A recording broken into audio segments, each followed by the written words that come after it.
আসসালামু আলাইকুম রহমতুল্লাহ। আশা রাখি সবাই সুস্থ আছেন। আমি আরব আমিরাতের একটি স্টেডিয়ামের একটা পরিবেশ দেখানোর চেষ্টা করতেছি, যেখানে খেলাধুলা হয়। পরিবেশটা খুবই সুন্দর পরিবেশ।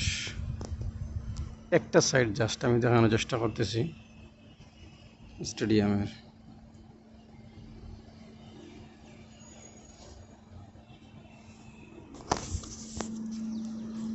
সারা সাইড আবার হয়তো দেখানো যাবে না।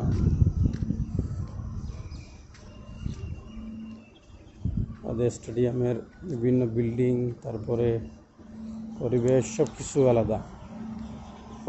সব কিছু অনেক সুন্দর পরিবেশ, যেখানে অনেক মানুষ হয়তো এখানে হোটেলে থাকে, প্লেয়াররা থাকে, তারপরে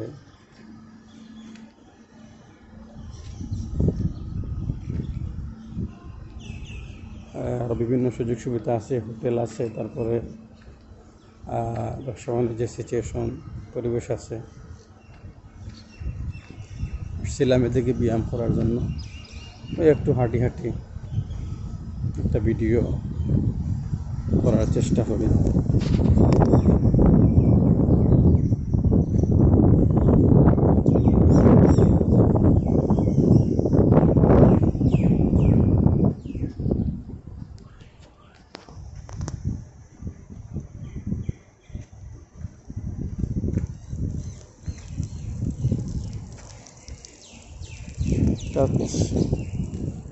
একটি চমৎকার একটি দেশের, অর্থাৎ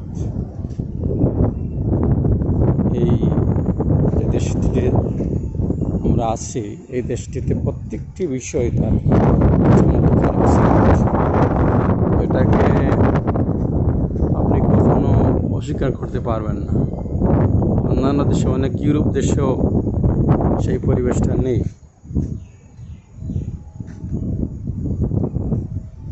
অনেক ইউরোপ দেশেও সেই পরিবেশটা নেই, কারণ সবার পক্ষে এরকম ফ্লেক্সিবল এবং ফিনান্সিয়াল অবস্থান দিয়ে এরকম পরিবেশ তৈরি করার মতো সিচুয়েশন সবাই তৈরি করতে পারে না।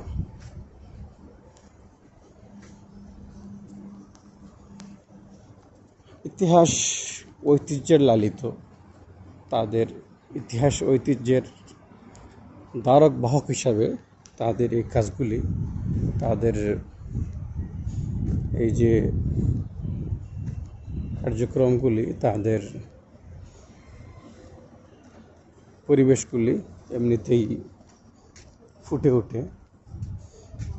যেমন আজ থেকে যদি আপনারা 50 বছর পরে, 50 বছর পূর্বে যান, তাহলে 50 বছর পরে যে বিষয়টি আমার হাতে একটু আমরা ইতিহাস হিসাবে দেখতে পারবো, সেটি কিন্তু আমাদের কাছে, আপনার কাছে একটা হয়তো একটু চমৎকার বিষয় হবে যে আসলে কি আমরা ততটুকু বিশ্বের মধ্যে, বর্তমান ওয়ার্ল্ডের মধ্যে আর কি না তৈরি হতে পারে। কথা হলো, আরও কি না তৈরি হতে পারে। আমি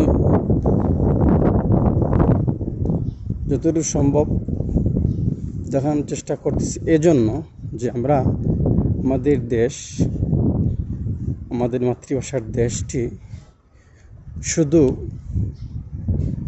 নামেই বাংলাদেশ, কিন্তু কাজের মধ্যে মোটেই নেই। কাজের প্রতি আমাদের, বাস্তবতার প্রতি আমাদের যে একটি থাকার দরকার, এটা নেই। জাস্ট শুধু দেখেন, সেখান থেকে আমি একটু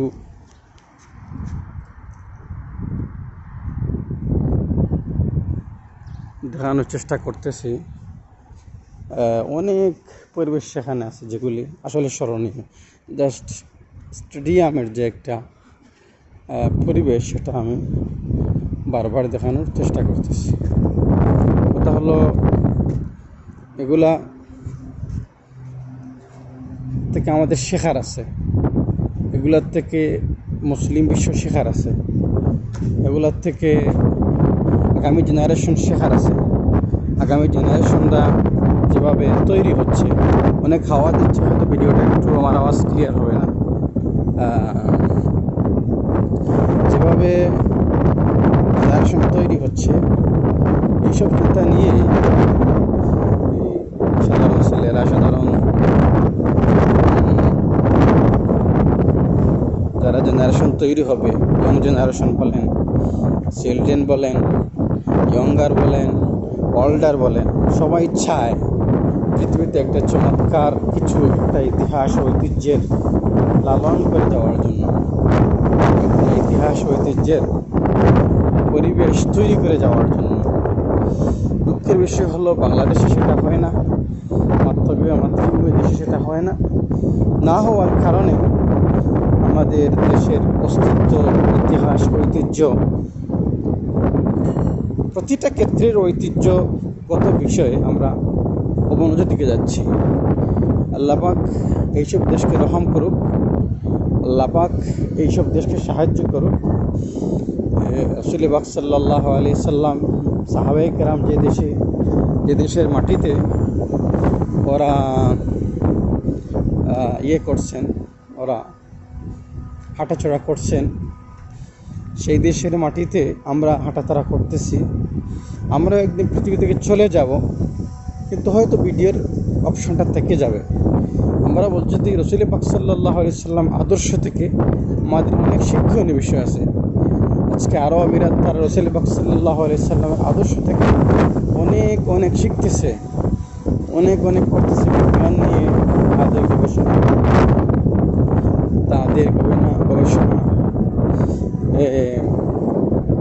কোরআন নিয়ে তাদের গবেষণা, অতীত ইতিহাস নিয়ে, বিগত 50-100 200 ইতিহাস নিয়ে তাদের গবেষণা। সেই গবেষণাকে আমরা স্বাগতম জানাই, সেই গবেষণাকে আমরা স্বাগতম জানাই এই জন্য যে